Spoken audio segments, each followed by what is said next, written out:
Welcome to the eighth episode of Juggling Thoughts. I'm your host for today, Zach Jacinto, and today I'm here with.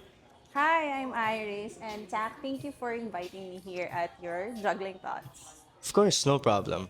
So, why don't you tell us about yourself a bit more? I work as operations at, of course, Someday Cafe. And nag-work na ako for about 11 years na. After college, right after college ko. So, I started 1 month after nung graduation. So, trabaho agad. Yan. So, what was your first ever job? My first job as a server Oh, in a as a restaurant. server. Yes. As a server in a Japanese restaurant. So, ako yung sa frontliner, serving, ganyan. So, how long were you there for? Um, 2 years before I jumped and apply for manager position. So, and then right after, yun, nag-start na ako with my Filipino-American setup na restaurant. Doon ako nag-work for 11 years. What restaurant is that? It's Pancake House. Oh, It's okay. Pancake House. So, you worked at Pancake House for 11 11 years. years, yes. So it's been a long journey for my profession. Yes. So, why don't you tell us about, like, your younger days? During my younger days, well, hindi naman ako lumaking mayaman, Yeah. actually. And my dad worked in abroad, sa abroad for how many years? 20 years almost. And then my mom as a factory worker sa Marikina. So yun sila yung gumagawa ng mga fabrication ng metalworks na pinapadala sa Japan. So, and then, when my dad works abroad, nag-stop ako for about 2 years. So, ako yung nag-alaga dun sa mga younger brothers ko. So, three kami. I'm the eldest. So, puro lalaki yung brother ko. So, for 2 years, nag-stop ako. And then, sila yung, ang tawag dito, sila yung, na-enjoy nila yung kabataan nila eh. Kasi Yeah. you're basically the one who supported them and all that. Yes, I'm Ah. the one who nagstay lang sa bahay, ganon. So, ikaw kasi when you're a kid, that time pa, 1990s, ganyan. So, masarap maglaro outside. Yeah. Not That's like true. ngayon eh, kasi puro na tayo gadgets. That time kasi, mas masaya maglaro sa labas. But that time, since ako yung yaya ng mga kapatid ko, so nagsistay at home lang ako. Mm. So, bawal lumabas. Tapos, may time na kailangan 6 p.m., nandun na. Ganon. Yes. Unlike Okay. ngayon. So, we can go home na like 12 a.m. Diba? Or some mga bata ngayon, nasa bahay lang, nag-gadgets. Yeah. Iba talaga yung nature or trend natin. Kasi you're 17, I'm 35 na. Yeah. So, mas malaki na yung gap Yeah. ng experience natin and Yeah. living before sa ngayon. Sobra. But I also experienced that. Talaga? Yeah, playing outside the house, yung tumatakbo lang, tapos patintero, yung Yes, mga ganon. oo, Yeah. oo. Yeah. That was actually super fun, pero palagi ako pinapagalitan eh. Kasi nga madumi sa labas. No.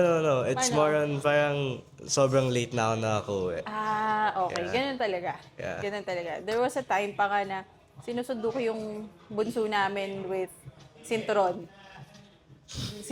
Sinusundo ko siya kasi ang tagal niyang umuwi. Like 6 p.m. na. So darating na yung mom ko from work.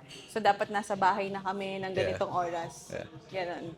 So yun. Yun yung ano ko. Kasi ako, parang as soon as I get home from school, lahat na ng mga kaibigan ko, tinatawag na ako sa labas ng bahay. Sumisigaw na yan. Tapos, yun, tatakbo na ako palabas. Then, wala lang. Kasi during that time, hindi naman uso gadgets din eh. Yes. Oo. Tsaka, syempre, yung mga gadgets mahal pa nun eh, di ba? And at the time, we didn't really have anything. So, syempre, our gadgets were limited lang. And so, I didn't have any basis on the time. So, yun, parang we were just outside the house, naglalaro lang, takbuhan, gano'n. Until parang wala na kami makita sa labas. Nakabukas na Wala lahat nang, ng oo, ilaw. street lights na lang Ah. yung meron. So, ganoon din naman kami that time. Actually, wala pa kaming TV before eh. So, ang TV namin during that time is yung radyo. Hmm. So, yung AM channel ng radyo. So, yun pa yung mga TV that time. And I don't know kung nabutan mo yung malalaking box ng TV. Ganon. Ngayon kasi mga flat na. So, Yeah. di ba? Mas Yeah. malalaking TV before. Tapos black and white pa. Yun, ganun siya. So, wala lang, masarap lang i-reminisce pala yung mga ganong Yeah. Parang um, nagiging childhood. nostalgic lang. Yes, Yeah. oo. Kasi ngayon, wala ka na makikitang ganun eh. Wala na. Kasi lagi na nasa labas, nasa Yeah, mall, yeah. nasa playhouse. Even now, kasi I have na pamangkins Yeah. from my brothers. So, one girl, tas one boy. So, yung isa is 7 years old na. And then, the girl is around 2. So, parang kami, syempre, that time, hindi pa enough yung savings ng parents ko. So, Yeah. sa bahay lang. Yeah. Pero now, na we can provide, so parang, tara punta tayo ng mall, punta tayo ng playhouse, ganun, na-experience na nila yung hindi namin na-experience. Ganun. So, actually, nung isang araw nga nag-ano kami ng brother ko, nag-uusap. So, kasi binilhan niya ng gift. Mm. So, it's a Gundam. Yung Yeah. ina-assemble na Gundam. Yeah. So, kami kasi, mahilig kami ng mga ganon before. Eh, sabi niya, yung dating toy na gusto ko, na hindi ko makuha, ngayon sa anak ko na. So, thankful din na malaki na rin yung naging gap namin. Kumbaga, meron na kaming means to provide ng Yeah. mga things para sa mga bata and sa family namin. Yung Yun. mga hindi kayo nagkaroon dati. Oo, yes. Ngayon, you want to provide it to them para ma-experience nila yung hindi mo na-experience, no? Pero hindi naman yung in terms na bigay ka lagi. Yeah, of Ganoon. course. Kasi mahirap sa ngayon na kumbaga parang Yung masyado spoiled. yes, Ganun. spoiled na yung ibang bata eh, na I want this, I want that. So may mga meron ka ding dapat maayos ka sa school bago tayo pumunta ng playhouse. Yeah. May grades ka na ganito, behave ka sa school, and so on and so forth. Ganon. Ganon yung mga rulings. Parang they have to deserve it. Ganun. Yeah. Kasi parang that's their reward. Yes, oo. So, ganun din. Yung siguro, ikaw din sa parents mo, ganun din siguro talaga sila sa'yo. No? Yeah. May mga rules and regulations na dapat mong i-meet para may reward. Yeah. Diba? Hindi lang naman lahat sa school. Yeah. Yes. Yun yung mga ganun sa namin. Sa family. Yun yung I think that's a given naman to most families out there. Na there are always rules naman talaga. Kasi if you don't implement rules, parang titigas ulo nung bata. bata. Yeah. Oo. Yun. Kailangan lang din talaga matutunan nila yung grounds nila na hanggang dito lang bago nila makuha yung mga bagay na gano'n. So, yun. Okay. So, speaking of, diba, you were mentioning na the things you couldn't have before, now you can provide it. So, since that's correlated with dreams, diba, you once dreamt of having that, diba? What's one dream that you put aside? And what's one thing you can do today that, you could prove to yourself that you could have done it pala? Siguro, my dream to be a healthcare worker. Oh, really? Yeah. Gusto ko kasi before mag-nursing. So, sa medical field, kasi mahilig ako, yun nga, mahilig ako magpainom ng gamot, ganyan. So, tapos, check ko yung mga medicines ng mga parents ko, ganun. So, but since that time kasi, hindi namin afford. We cannot afford the tuition fee that time. So, hindi ko siya pinursu. So, I changed my course and then I applied as for HRM. Mas mura kasi siya. Okay. And nagkaroon ako ng scholarship for that.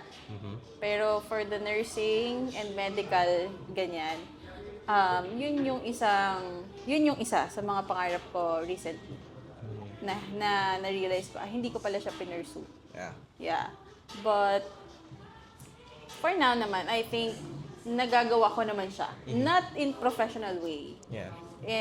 Sa personal. Like, I took care of my mom and my dad. And then yung mga bata sa bahay, ganyan. So, meron akong medical kit na isang set. So, may BP ako.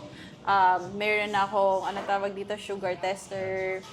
And then, kapag ka may medicine sila, or meron silang mga prescriptions sa doctors, so ako yung nagbabasa. Yeah. Tapos, nung time nga ng dad ko na stroke, since marami siyang tinitake na meds, so isa-isa yon. So, merong morning, merong gabi, merong before lunch, ganyan. So, dun ko na-practice personally, but not professionally yung pagiging medical worker ko. Ganyan. Yun yan. But would you say that in a way you've achieved it? Like, let's say you weren't able to do it professionally, right? But you were able to implement it in your own personal Yeah. life. Yeah. And much more your family, diba? Yes. So, would you say it that, like, in your parang perspective na you were at least able to achieve a little bit of that dream? Yes. Kahit na small portion of that dream, na-achieve ko naman siya. So, na-apply ko naman na since yung mga nurses kasi, especially during pagka nasa hospital, they are the one who nagbe-visit sa'yo, nag-explain what to do, ganyan. Except, of course, sa mga doctors natin. So, at some point, I think naman, na-achieve ko naman. Siguro mga 1% siguro or 2% of that dream. Yeah. Na-achieve ko naman siya so far. And, ayun nga, hindi kasi, ako yung person na naka hands-on, especially kapag may mga need ipadala sa hospital. Yeah. Especially, alam mo ba, I just want to share lang. During the pandemic, Yeah. all of us, of course, hati-hati yan eh. Yeah. And then one of our relatives, so nagkasakit, may kaganon. So, lahat sila na tinamaan ng COVID. Yeah. And then, I'm the one lang yung na kailangan natin magpa-test. So, ako yung nag-guide sa kanila na magpa-test tayo ng COVID, ganyan. And then, yung uncle ko that time is, wala, hina sila. So, ako yung nag-proceed na dalhin siya sa hospital. So, heartbreaking siya kasi alam mo na may tendency na hindi na siya makalabas due to COVID. Yeah. So, pero kailangan mo mag-step up for the whole family. Yeah. Para doon. Same goes with our health care workers sa hospital that time. Yeah. Everyone had to stay strong. Yes. Yeah. Sobrang, nung time na pinasok ko siya doon sa hospital na parang, ma'am, need na po nating iwan si sir. Hindi na po kayo pwedeng pumasok sa loob. So, gusto ko pang pumasok, pero, di ba, wala na eh. Andun ka na eh. So, it's during the COVID season. Yan. So, napapractice ko talaga yung dream ko na gano'n. Okay. So, diba you wanted to be a professional healthcare. If no one ever saw you or like praised you for being a professional healthcare, because we know naman, diba, nurses, doctors, they're not really being appreciated as much, diba? So, why would you still continue? Because I care for people. So even yung small cuts lang na ano na ako eh, nasasaktan na ako. Kasi pag ikaw, if no one's care for you, wala kang sasabihan. Yeah. Walang masakit yung ganito ko, or paano ba gamutin to, paano bang ganon. Yeah. So, even na hindi ka nakikita ng some people, Yeah. ikaw na yun eh. It's yourself. Diba? Intuition mo na nagkikare ka sa ibang tao. Yeah. Even hindi mo relatives, even ganito. At some point, diba? Hindi naman natin need always na ma-appraise. Yeah. Diba? Kasi, nasa sayo yun eh. It's yourself na i-appraise mo. Hindi lang dahil nakikita nakikita ka ng tao, so I have to do this, I have to do that, ganon. At some point, minsan mas maigi na, nakatulong ako. Yeah. Nakapag-care ako sa tao, even Yeah. hindi niya ako kilala. And at least, Yes. like, to yourself, you know that you did your best and that, you're proud of yourself as well. Yes. Yeah. At some point kasi lalabas din naman yun eh. Hindi kailangan lagi kang show off. Yeah. Sorry ha. Hindi kasi may mga tao na, kailangan nakikita ko. Yeah, Kaya yeah. na-appraise ako. No, that's true though. For me to go up the ladder. Yeah. Parang ganon. So, at some point, mas okay din na hindi nakikita ng tao yung ginagawa mo. So, when did you last feel that, like with your job right now, diba, and your past experiences being in Pancake House and all that, when did you last feel yourself like truly growing?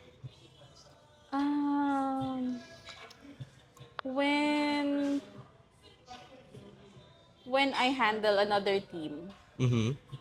I'm a type of person that I want to share what I've learned from Yeah. the past 11 years. Mm-hmm. So, kapag ka nagtuturo ka sa ibang tao, Yeah. nagbibigay ka ng ideas, ng, ano tawag dito, another skill sa kanila. Yeah. So, that's the time na feel ko that, I've grown na pala. Yeah. I know how to handle this type of situations. Nasi-share ko sa kanila. Yeah. At some point kasi pinagdadaanan din natin. Yeah. Diba? So, for the past 11 years, ang dami ko nang nakausap na tao, na customers, ang dami ng pagalit, na na-experience ko din, so on and so forth. Stresses, stressors natin, ganyan. So, pag ma-handle ako ng bagong team, so that's the time na okay, I've grown. I can share you what I've learned for the past years. Same situations, ganito yung gagawin natin, so on and so forth. Ganon. So you bring every experience to wherever you are Yeah. at right now. Yes. It's naman sa life na you have to bring all your experiences in one bag. Yeah. So, whenever, kung saan ka pumunta, you have to bring it. Whenever you need it, you can use it. Yes. No? Yeah. Yes. At some point kasi uulit at ulit yung situation. Naranasan ko na to eh. Yeah. I've been here, naramdaman ko na to. Yeah. So, meron ka pala sa bag na pwedeng i-pull na kaya ko pala. Yeah. Ganun. May mga ganong moments. Okay.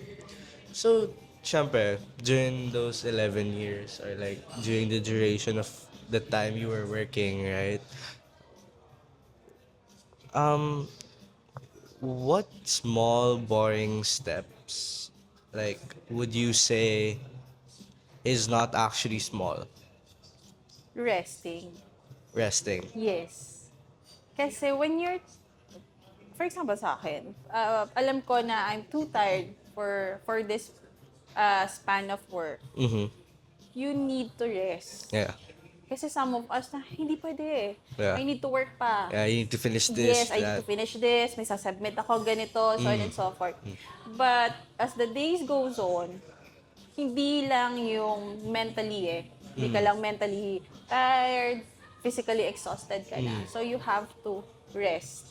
But some people kasi when they rest, mas doon natitrigger yung anxiety, Yeah. doon natitrigger yung kanilang depressions. Yeah.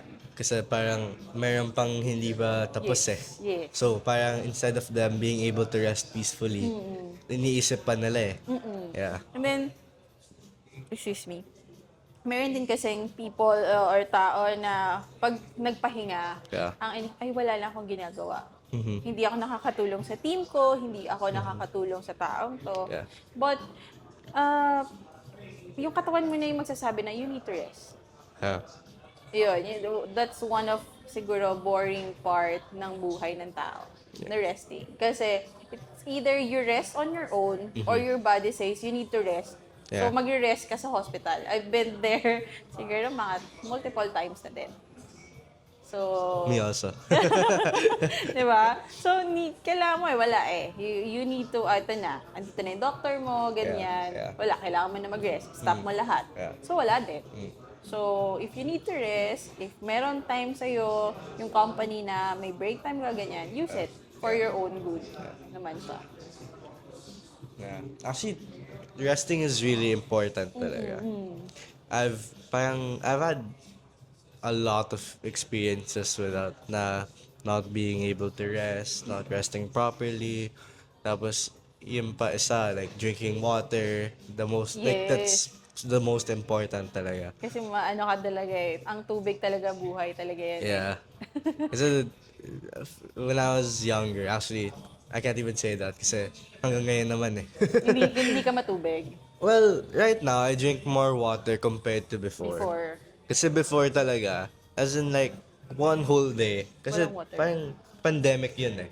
So, syempre, sa kwarto lang ako. Naglalayo lang ako. Okay, nasa kama lang ako. Ganun. So, parang, one whole day, tubig ko. Isang bote, 2 bote. And parang minimum, diba, 6? 6. Yeah. 6 to 8 6 yan. to 8. Diba? So, parang sobrang kulang na kulang. Yes. So, when I started exercising during that time, parang sabi ko, patang hina ng katawan ko, parang wala akong gana, lahat. So, yeah, then I started drinking more and more water. Tapos lalo na nung nag-golf ako. Oh, So, okay. yeah. So, parang, kasi I started golf 2022. Okay. So, 4 years ago. ago. Yeah. So, then, during that time, parang sobrang na-addict ako. So, syempre, in golf, dahil sa init, diba? You can't not drink water. Kasi mararamdaman mo talaga. Okay. If hindi ka uminom ng tubig, tapos na-dehydrate ka doon, tapos sama pa yung init, Init. nahihilo ka na, Okay. hindi na maganda yung pakiramdam mo, lahat. So, yun. So, parang ever since nag-golf ako, doon na ako dumami uminom ng tubig. Oh, ganun din. Nag-start ako. Actually, hindi rin ako malakas uminom ng tubig. Nag-start ako nung na-hospital ako because of the gallstone. So, kailangan kasi water therapy. Yeah. As in talaga, even, meron akong 1 liter na tumbler. So, Yeah. yun yung daladala ko everyday. Kasi para at least monitor ko, okay, naka-ano na ako. Yeah, naka 1 liter ka na. 1 liter ako ng tubig, ganyan. Pero syempre, of course, di mo rin mawawala pa rin din sa coffee. Yeah. True. Yeah, yung mga ganon. Sarap naman talaga kasi. Coffee. And si someday, meron talagang one of the best coffee yan. Yeah. So, with your experiences, right? What would you recommend to someone, let's say my age or someone probably is a few years younger than you, or someone who's just like in bed right now, or like around, who's always just in bed, just scrolling through Instagram, TikTok, all that. Like, what would you recommend to them, like, to do to start? For a 17-year-old generation, I would recommend that you need to enhance your knowledge, not only by going outside. Yeah. So, even you're just scrolling, make sure na you scroll or you read about articles na mag-fill in dun sa knowledge mo, even nasa house ka lang. Kasi some of us, wala namang means to go sa school. Yeah. Diba? But most of us, we have cell phones, we have gadgets na pwede natin gamitin to enhance Our yung knowledge. knowledge, our skills. Yeah. Diba? May mga anong tawag dito, may mga offices naman and departments ng local governments natin na nagpo-provide ng free training, free seminars, mga ganon. And then, don't stop. Yeah. Diba? Don't stuck on your bed lang the whole day. Yeah. Even the small movement, like maglinis ng restroom or ng bed, malaking improvement na siya sa atin. Kasi minsan naboboard ako pagka ganon, na nasa bahay lang ako. So, I I usually linis talaga. And tambay ako sa kitchen. Ganon. So Okay. find, kumaga look for what you want. I mean, yung, ano tawag dito? I look for something useful to do. Yes, ganon. Kasi from there, makikita mo na may passion ka pala. During the pandemic, I developed my passion in arts. Art? Yes. Really? Yes, kasi mahilig ako sa colors. Yeah. I like colors. And then, during the pandemic, of course, wala tayong work, walang Yeah, ganon. yeah. As in, yung stuck talaga, di ba? Dando ka sa bahay. So, I started painting. So, yun yung bumuhay sa amin for about mga 3 months siguro. I sell it out. One of my painting, I sold it for 15,000. Wow. Yeah. So, see, di ba? Nandun ka sa moment na sobra kang na-stuck lang, akala mo wala ka nang ginagawa. So, as a 70 years old, akala mo wala kang magagawa. But, you can develop something. You can enhance anything na gusto mo sa sarili mo. So, ako din, hindi ko din akalain na I can paint pala. I just bought something from Shopee na brushes, acrylic paint, and then yung mga canvases. So, I started painting. Ayun. Tapos naglalagay lang ako ng music. Para, parang focused ka. Yes. Yeah. Kumaga, kung ano yung music na gusto ko, yun yung ini-interpret ko dun sa painting ko. Okay. Gets. Ganun yung inaano ko sa kanya. Okay. So, yun. Malaking bagay na din. I sold it for about 15,000. Some 6, some 2,000, ganyan. But it's still big enough, you know what I Yes. mean? Kasi you did it out of your passion lang naman eh. So, syempre, if you do it out of your passion, you don't expect to get paid. But you did. Which Yes. is why parang that's amazing talaga. Actually, mga artists, like my 2 brothers, the second one, he knows how to carve sa wood. Oh, yung Yes, gagana. nag-carve siya ng isang, kasi ang mommy ko is, siya, kay Padre Pio, ganyan. So, yung brother ko, niregaluhan siya ng isang plank lang ng wood, tapos naka-carve doon yung si Padre Pio sa niya, sa mommy ko. Tapos, yung bunso naman, he can draw realism, yung talaga, portrait. Oh, really? Yes. Galing nun ah. Yes. Ako, wala. I don't know how to draw portrait. I don't know how to do carving or sculptures. So, more on painting and abstracts lang talaga ako. So, yun yung pinagkakaabalahan nila pagka walang ginagawa. Yeah. But at least, diba, you have your own passion. Yes. Yeah. Everyone naman has their own different passions eh. No one can ever have the same passions as the other. Yeah. Kailangan mo lang humanap ng something that can snap it out from you. Ganun. That's true. Okay pala, ito na pala yun. This is I want to do. This is I need to be. Parang ganun. So, yeah. And it's never going to be like, I need to do it. Kasi it's your passion eh. Yes. Oo. Like, you love what you do. So, you're going to do your best at it. And you're just going to do it for yourself and not for, like, the sake of it, diba? Na parang, kailangan ko na tapusin to. Yes. Like, this, that. Parang, yeah. So, parang, yun na. Parang, if you're doing your passion, then you're doing something you love. Yes. Hindi ka mapapagod. You won't be tired doing what you love. Okay. So, thank you for today's podcast, and I'll catch you guys next time. Bye-bye. Bye!